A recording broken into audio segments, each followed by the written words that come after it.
tem, né? Vamos definir o comecinho para todo mundo, o que é Umbanda, que a gente estava conversando aqui antes, para a galera entender mesmo, falar do básico do básico. Umbanda é uma religião genuinamente brasileira. Legal. Nasceu em 1908, quando um médium, uma pessoa, um jovem de 17 anos chamado Zélio Fernandino de Moraes, no Rio de Janeiro, ele vinha tendo alguns problemas de saúde na sua casa, em meio à sua família. Então ele estava tendo paralisias. Então, em alguns momentos, ele vinha e acordava paralisado, não conseguia se mexer, não conseguia falar. Isso acontecia, durava um tempo e depois ele voltava ao normal. Os pais dele, na época, decidiram levá-lo em alguns lugares para tentar achar uma solução para o que estava acontecendo. E levaram ele no hospício. Né? Ele tava doidão. Né? Porque ele tinha um tio, o Dr. Epaminondas, que era um cara que era o responsável por esse hospital psiquiátrico. E aí ele pegou e o doutor falou assim, olha, não tem nada que eu possa fazer pelo jovem. Não tem nada que a medicina possa fazer. O que ele está tendo, a medicina não explica. Então levaram ele para um padre também, ele foi exorcizado, esse jovem de 17 anos, foi exorcizado e não teve sucesso na solução daquele problema de saúde que ele estava tendo. Até um dia que a família levou ele numa entidade, numa benzedeira que tinha próximo da casa deles. E a benzedeira, porque é importante ressaltar assim, a Umbanda é uma religião que nasce em 1908, mas antes da Umbanda existir, já existiam médiuns, já existiam espíritos, já existiam tudo que existe dentro da Umbanda. Tá? A Umbanda apenas organiza tudo aquilo que já existia. Então, o Zélio é levado para uma benzedeira. Essa benzedeira, ela incorporada de uma entidade chamada Tio Antônio, que era um preto velho, um ex-escravo, benze o Zélio de Moraes e fala, esse menino tem uma missão. E ele vai descobrir logo o porquê de tudo isso.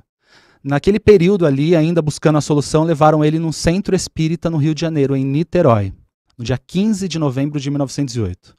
Quando ele chega no centro, ele é colocado num lugar onde vai receber um tratamento espiritual. E aí ele diz que, o Zélio relata isso, né, e o depoimento da família, ele diz que quando ele estava dentro desse centro, ele sentiu a vontade de pegar uma flor no quintal. Ele disse assim, falta uma flor nessa mesa. Então ele levanta de onde ele estava sentado, vai no quintal, pega uma flor e coloca na mesa. No momento que ele coloca a flor na mesa, que a gente poderia considerar como a primeira oferenda de Umbanda, na hora que ele coloca a flor na mesa, vários espíritos de ex-escravos e de índios começam a se manifestar nos médiuns daquele centro espírita. O centro espírita é um centro mais conservador, tem uma doutrina mais conservadora. Então, até aquele momento, não era comum a manifestação de índios e ex-escravos em lugares onde só se manifestavam médicos e doutores. Então, ali estava fora de contexto para as pessoas. E o dirigente daquela sessão pegou, o sacerdote, pegou e começou a expulsar aqueles espíritos que estavam chegando, falando que ali não era lugar, que ali não era a hora de haver essa manifestação. E o Zélio de Moraes começa a discutir com a pessoa. O Zélio incorporado, naquele momento o Zélio estava incorporado com o que chamamos de Caboclo das Sete Encruzilhadas, que era um índio brasileiro. Ele diz, o porquê que você expulsa esses humildes que estão aqui? Pergunta para o dirigente. Aí o dirigente fala, mas quem é você para me questionar? Aí ele fala, eu sou o Caboclo das Sete Encruzilhadas. Aí um vidente que estava presente no local fala assim, não, mas o que eu vejo em você é a vestimenta de um padre, são vestes clericais. Como você disse que é um índio? Ele falou, o que você vê em mim são restos de uma encarnação anterior, em que eu fui Frei Gabriel de Malagrida, morto na fogueira da Inquisição. E ali ele traz todo um contexto, uma história e diz, a partir daquele momento eu estou fundando uma nova religião, para que todos sejam aceitos, para que todas as pessoas tenham a possibilidade de se comunicar, quem souber vai ensinar, quem não souber vai aprender, mas a ninguém será negada a oportunidade de comunicação.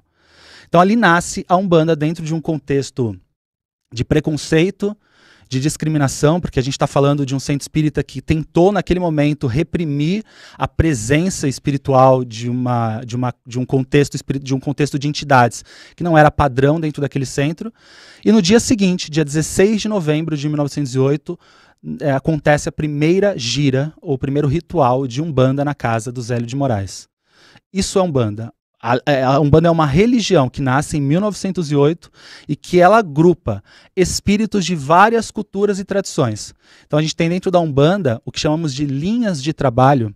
Os umbandistas que estão me assistindo identificam muito esses termos, linhas de trabalho é um grupo de espíritos que carregam um arquétipo específico. Então a gente tem a linha dos pretos velhos, que são a linha dos ex-escravizados. A gente tem a linha dos caboclos, que é a linha dos índios brasileiros. A gente tem a linha dos ciganos, que a gente está falando dos europeus, dos nômades, daqueles que foram expulsos da Europa. Então a gente tem dentro da Umbanda um conjunto, uma estrutura mística, religiosa muito ampla. Assim. Essa é a parte mais incrível da religião, é a diversidade, a pluralidade que existe no nosso culto. Então a Umbanda nasce nesse contexto, nessa situação, e se constrói, e vai com os anos, né? De 1908 para cá a gente está falando de 100 e poucos anos, e vai se construindo gradativamente, vai se descobrindo, vai atraindo novas pessoas. Sofreu muito preconceito na era Vargas, muitos policiais invadiam os terreiros para fechar as casas, para prender os pais de santo, prender por curandeirismo, entre outras coisas mais. Então a gente estar aqui hoje, até falando de Umbanda, é uma representação muito grande de uma vitória daqueles que estiveram antes de nós, os ancestrais, antepassados, que lutaram para sustentar essa religião. Então, só para eu entender, o primeiro médium que recebeu... Qual que era o nome da entidade que ele recebeu? Caboclo das Sete Encruzilhadas. Tá, então aí essa história das 7 encruzilhadas surgiu aí? Surgiu aí. É um termo famoso. É um termo famoso que não tem tantas... Eu posso dizer que tem teorias, mas não tem conclusões. Né? O que é as 7 encruzilhadas? Porque as 7 encruzilhadas a gente entende como caminhos da espiritualidade, todos os caminhos, todas as possibilidades, todos os nomes que Deus tem. 7 encruzilhadas está relacionado muito mais a uma abundância espiritual do que necessariamente 7 coisas específicas. Não são necessariamente 7 encruzilhadas urbanas que você cruza aí. Está representando os vários caminhos que a Umbanda traz dentro de si. 7 encruzilhadas está falando do espiritismo, está falando do espiritualismo, está falando da magia, está falando do africanismo, está falando do catolicismo, os caminhos espirituais que estão dentro da religião de Umbanda. Interessante que quando o caboclo fala assim, meu nome é Caboclo das 7 Encruzilhadas, ele ainda diz uma coisa a mais. 7 encruzilhadas porque para mim não haverão caminhos fechados, em todos os lugares eu estarei. Ele quer dizer exatamente isso, que 7 encruzilhadas representa o todo, representa o universo como um todo, tudo que é espiritual, todos os caminhos, enfim, quer dizer isso. Até o número 7 dentro do misticismo a gente encontra... É um número importantíssimo. Importantíssimo. É né? verdade. A gente encontra uma diversidade enorme de relação com o número 7 no mundo, né? 7 cores, a gente fala 7 cores do arco-íris, 7 notas musicais, nosso crânio tem 7 orifícios, e 7 é uma infinidade de coisas que existe com o número 7. Então 7 é um número cabalístico mesmo, é um número místico, um número que representa segredos, mistérios. Muito Por isso que se usa muito 7 dentro da Umbanda, se usa muito 7. A gente acende 7 velas, a gente faz um procedimento 7 vezes, tem muitas entidades que chamam 7 encruzilhadas, 7 penas, 7 flechas. Então o número 7 está presente representando o mistério divino. Aquilo que não necessariamente precisa de uma explicação, só tem que ser sentido. E é legal que é genuinamente brasileira e você falou que ela aceita uma diversidade de pessoas que algumas religiões não aceitam, né? Então é uma coisa bem interessante, né? A Você Umbanda é tocar muito nesse inclusiva. ponto, A Umbanda é muito Isso. inclusiva. Desde o princípio. Então a Umbanda nasce numa periferia do Rio de Janeiro. Ela já começa a abraçar pessoas que antes faziam o que chamamos de macumba. Macumba é uma religião anterior à religião Umbanda, que também é brasileira e que nasceu nos morros cariocas, que também é a manifestação de espíritos. Alguns chamariam de seita. Não eram coisas legítimas, não eram coisas fundamentadas, mas eram doutrinas que na época as pessoas faziam intuitivamente, incorporavam o espírito e davam consultas, faziam curas, faziam procedimentos para as pessoas que precisavam. Isso era macumba. Então a Umbanda vem, na verdade, com uma grande herança da macumba carioca, de todo o preconceito que havia em cima dela. A Umbanda sempre foi associada muito assim, a Umbanda é uma religião que destrói a vida das pessoas, porque só tem pobre. As pessoas falam muito isso de forma muito pejorativa. E, na verdade, a Umbanda nasce na periferia. Hoje a Umbanda tem atingido outros lugares. Aqui a gente está na zona sul da cidade de São Paulo. E tem terreiros na Zona Sul, Morumbi, Itaimbibi e outras regiões muito bem localizadas, jardins. A Umbanda atingiu outros lugares também. Mas a Umbanda ela é inclusiva nesse aspecto. Então ela permite, ela traz um discurso de que todos são aceitos. Dentro de um terreiro de Umbanda, você entra, você vai ver todo mundo de branco, descalço, normalmente. Você não sabe quem é o médico e quem que é a faxineira.